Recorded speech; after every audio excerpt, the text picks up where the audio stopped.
Today, Kenya is an example. There is no violence in Kenya. It's an important discussion, including, as you say, some political leaders in Kenya looking for a deferral in Security Council. But I would say, of course, there is a discussion in Kenya, an important discussion. Sometimes it will be a heated discussion, but there is no violence in Kenya today. And for me, that's why Kenya is an example. Compare Kenya today with Libya or Cote d'Ivoire, Ivory Coast. So Kenya is an example because yes, we have tensions, discussions, different positions, but there is no violence, and that is for me remarkable. And I have my responsibility, I do my cases. Political leaders can decide to use Security Council decisions. Security Council will have their own responsibilities. So this is part of the institutional system to manage the discussion, and it's a valid discussion in which I think is interesting because Kenyans have to lead this discussion. This is basically about Kenyan leaders.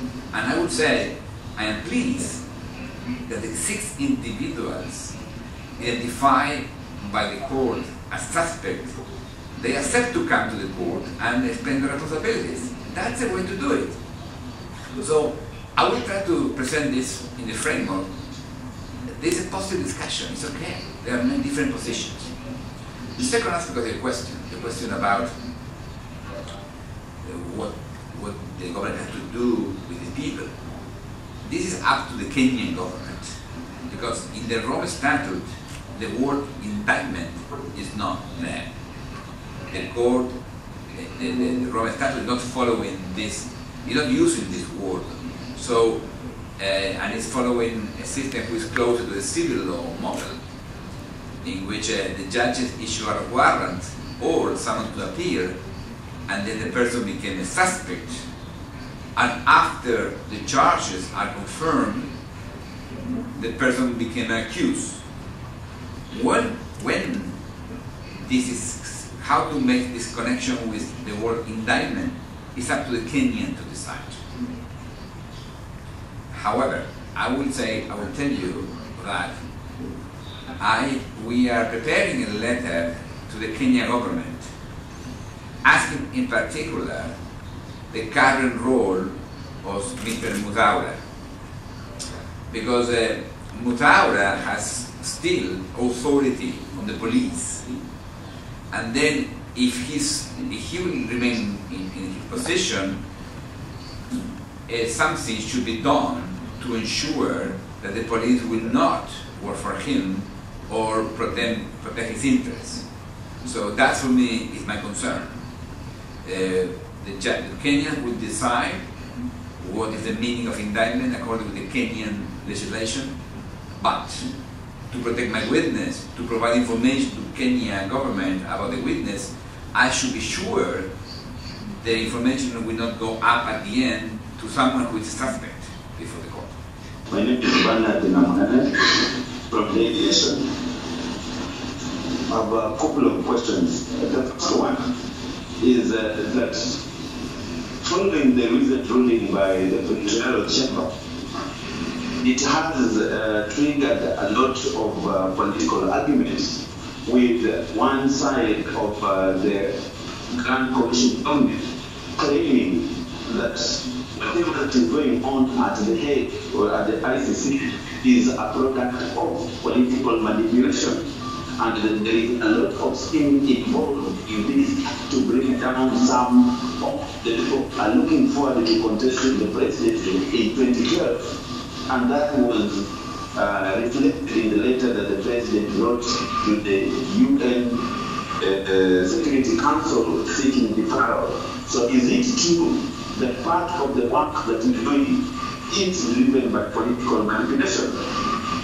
The second question is that Kenya is trying both at the UN Security Council, and the section of it has also stated that the bill is able to contest the admissibility and the jurisdiction of the ICC over the case.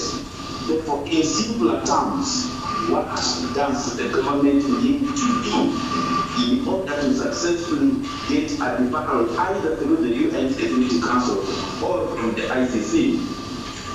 My third question is that your term is coming to an end next year, maybe in May or so, and there has been that trend of following the Kenyan case with a lot of enthusiasm. Do you see that after somebody else, or you continue taking that, or after somebody else takes over your position, do you see that the enthusiasm that has informed the pursuance of the Kenyan case will still be on? And my last question is, last year when you were in Kenya, you got an assurance from the two principals, the president and the prime minister, that they will cooperate with the ICC in relation to the two cases that you had notified the trial chamber that you have to open against the 6 individuals. Right now, there are attempts and strong determination to get a deferral to the UN Security Council. Do you feel betrayed by any side in the coalition government? Thanks. Okay, 4 questions. First, you have to know that this is an institution. This is not my place. I happen that I'm the prosecutor, but someone will replace me, and the office will keep working, fulfilling its mission in the future, in the same way, under my term. So there will be no change for the prosecutor office after in June 2012, when my tenure ends. It will be a new prosecutor, full of energy, and the office will conduct its own investigation. We'll keep doing the trials. Maybe we'll finish the trial before. I don't know. I don't think so. I don't know.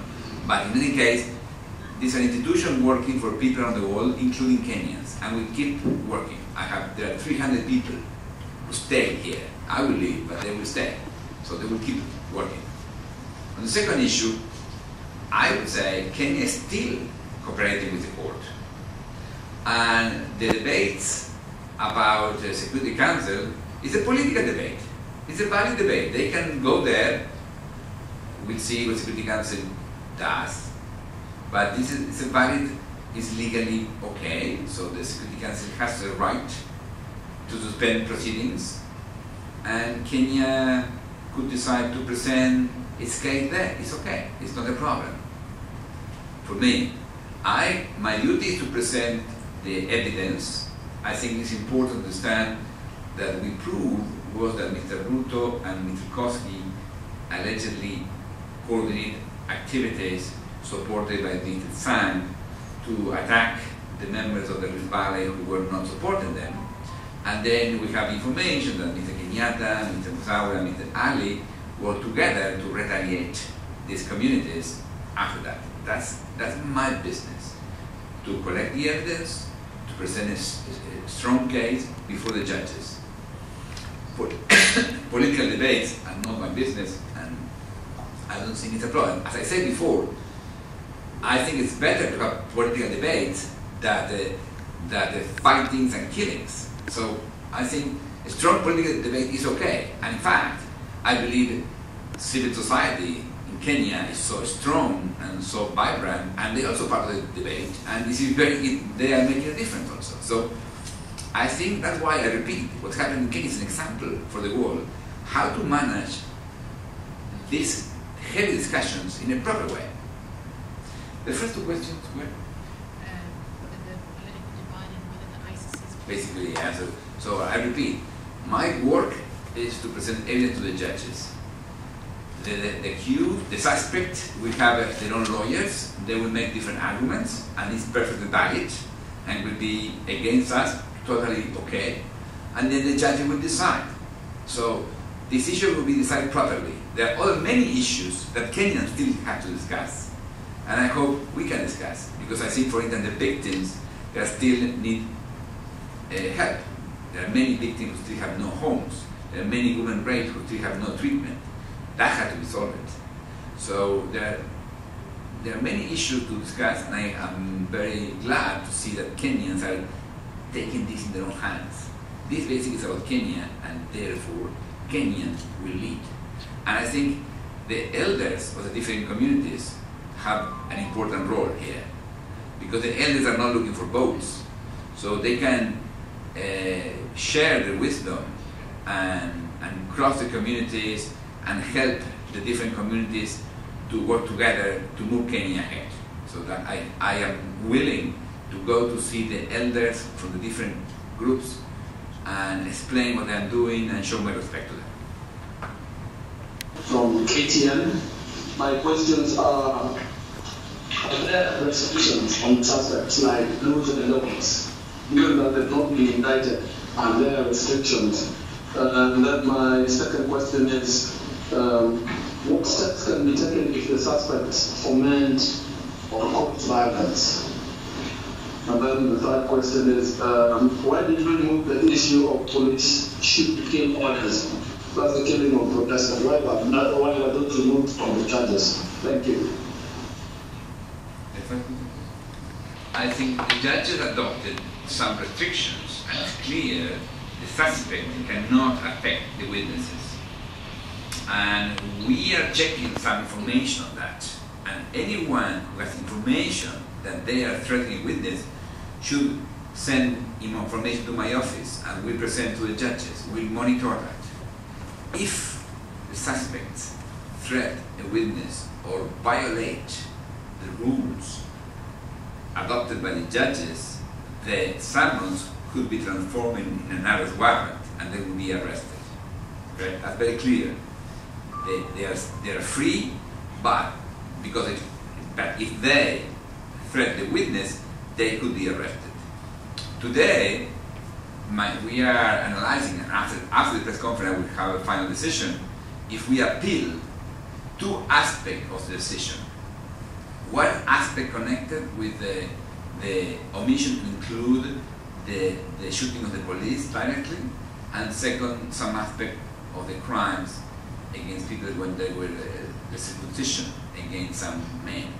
So these two aspects we are debating in my office to decide if we appeal or not. Today the deadline is the last moment to do it.